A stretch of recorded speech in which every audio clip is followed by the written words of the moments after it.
শুরুতে জানিয়ে দেব সংবাদ শিরোনাম, এরপর থাকবে বিস্তারিত। হাসিনার মামলায় পিনাকির আটকের বিষয়ে যা জানা গেল। আরও থাকছে গুম খুনে জড়িতরা যেন সেফ এক্সিট না পায়। এদিকে সেফ এক্সিট নিয়ে বিএনপির সঙ্গে আলাপ হয়নি বলছে দুদু। আরও থাকছে ষড়যন্ত্রকারীরা এখনো দেশে বিদেশে তৎপর, দাবি দুদুর। সর্বশেষ থাকছে আইনের শাসন কাকে বলে তা আগামী নির্বাচনে দেখাতে চায় দাবি ইসির। এতক্ষণ শুনছিলেন সংবাদ শিরোনাম, এখন থাকবে বিস্তারিত। তবে তার আগে অনুরোধ থাকবে ভিউয়ার্স, আপনারা যদি আমাদের চ্যানেলটিতে নতুন হয়ে থাকুন অবশ্যই চ্যানেলটি সাবস্ক্রাইব করে আমাদের পাশে থাকবেন। ধন্যবাদ। হাসিনার মামলায় পিনাকির আটকের বিষয়ে যা জানা গেল। সম্প্রতি শেখ হাসিনার মামলায় ফ্রান্সে আটক পিনাকি ভট্টাচার্য শীর্ষক দাবিতে একটি ভিডিও ইন্টারনেটে ছড়িয়ে পড়েছে। ফ্যাক্ট চেক হিসেবে রিউমার স্ক্যানার টিমের অনুসন্ধানে জানা যায়, সাবেক প্রধানমন্ত্রী শেখ হাসিনা ফ্রান্সে অনলাইন অ্যাক্টিভিটিস পিনাকি ভট্টাচার্যের বিরুদ্ধে কোনো মামলা দায়ের করেননি এবং পিনাকিকেও আটকও করা হয়নি, বরং পুরনো ভিন্ন ঘটনার একাধিক ভিডিও ডিজিটাল প্রযুক্তির সহায়তায় সম্পাদনার মাধ্যমে জোড়া লাগিয়ে এই ভিত্তিহীন দাবিটি প্রচার করা হয়েছে। অনুসন্ধানের শুরুতে আলোচিত ভিডিওটি পর্যবেক্ষণ করে এতে চ্যানেল 24 এবং সময় টিভির লোগো সম্বলিত দুটি ভিডিও দেখা যায়। এরপর সাংবাদিক মাসুদ কালামের বক্তব্য দেওয়ার একটি ভিডিও দেখা যায়। উক্ত সূত্রগুলো ধরে অনুসন্ধানে চ্যানেল 24-এর ইউটিউব চ্যানেলে গত বছরের 28 এপ্রিল প্রকাশিত একটি প্রতিবেদন পাওয়া যায়। উক্ত প্রতিবেদনের একটি অংশের সঙ্গে আলোচিত ভিডিওতে থাকা ফুটেজের মিল রয়েছে।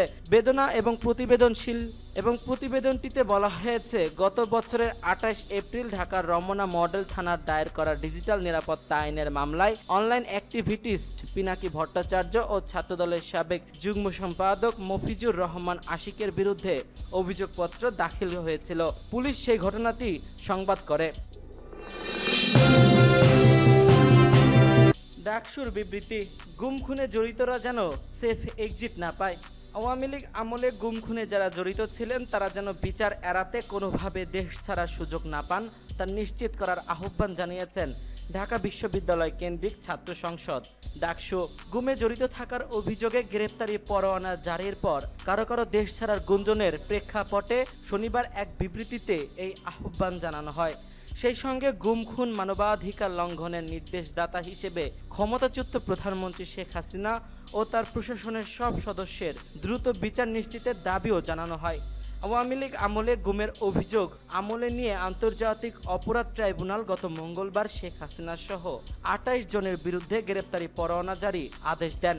যাদের বিরুদ্ধে পরোয়ানা জারি করা হয়েছে তাদের মধ্যে সাবেক সেনা কর্মকর্তার পাশাপাশি বর্তমান সেনা কর্মকর্তারাও রয়েছেন। বিবৃতিতে বলা হয়, সম্প্রতি আন্তর্জাতিক অপরাধ ট্রাইব্যুনাল শেখ হাসিনা, সাবেক পররাষ্ট্র ও স্বরাষ্ট্রমন্ত্রী আসাদুজ্জামান খান এবং ডিজিএফআই এর সাবেক প্রধান সহ 28 জনের বিরুদ্ধে গ্রেপ্তারি পরোয়ানা জারি করেছেন। এই পদক্ষেপ গুম ও রাষ্ট্রীয় নির্যাতনের দীর্ঘদিনের বেদনা বিক্ষোভে কিছুটা আশার আলো জাগিয়েছে, কিন্তু এটি যথেষ্ট নয়। সেফ এক্সিট নিয়ে বিএনপির সঙ্গে আলাপ হয়নি। অন্তর্বর্তী সরকারের উপদেষ্টাদের সেফ এক্সিটের কথা ভাবা স্বাভাবিক, তবে এ বিষয়ে বিএনপির সঙ্গে কোনো আলাপ হয়নি বলে জানিয়েছেন দলটির ভাইস চেয়ারম্যান শামসুজ্জামান। শনিবার দুপুরে তাঁতি দলের ময়মনসিংহ মহানগরের নেতাকর্মীদের সঙ্গ নিয়ে বিএনপির প্রতিষ্ঠাতা শহীদ রাষ্ট্রপতি জিয়াউর রহমানের সমাধিতে শ্রদ্ধা জানানো শেষে এই কথা জানান তিনি। যতক্ষণ পর্যন্ত নির্বাচন এবং সাধারণ নির্বাচনের মধ্য দিয়ে গণতান্ত্রিক সরকার গঠন না হচ্ছে ততক্ষণ ঐক্যবদ্ধ থাকতে হবে, কারণ ষড়যন্ত্রকারীরা এখনও দেশ বিদেশে তৎপর। জাতীয় ঐক্যমত্য কমিশনের বিষয়গুলো জুলাই সনদের স্বাক্ষরের মধ্য দিয়ে রাজনৈতিক দলগুলো একমতে পৌঁছাবে বলেও আশা প্রকাশ করেন বিএনপির এই নেতা। ষড়যন্ত্রকারীরা এখনও দেশে বিদেশে তৎপর বলে মন্তব্য করেছেন বিএনপির ভাইস চেয়ারম্যান শামসুজ্জামান দুদু। তিনি বলেছেন, যতক্ষণ পর্যন্ত সাধারণ নির্বাচনের মধ্য দিয়ে গণতান্ত্রিক সরকার গঠন না হচ্ছে ততক্ষণ ঐক্যবদ্ধ থাকতে হবে, কারণ ষড়যন্ত্রকারীরা এখনও দেশে বিদেশে তৎপর। শনিবার দুপুরে তাঁতি দলের ময়মনসিংহ মহানগরের নেতাকর্মীকে নিয়ে বিএনপির প্রতিষ্ঠাতা শহীদ রাষ্ট্রপতি জিয়াউর রহমানের সমাধিতে শ্রদ্ধা জানানো শেষে এ কথা বলেন তিনি। উপদেষ্টাদের সেফ এক্সিটের বিষয় নিয়েও তিনি কথা বলেছেন। অন্তর্বর্তী সরকার উপদেষ্টাদের সেফ এক্সিটের কথা ভাবা স্বাভাবিক, তবে এ বিষয়ে বিএনপির সঙ্গে কোনো আলাপ হয়নি।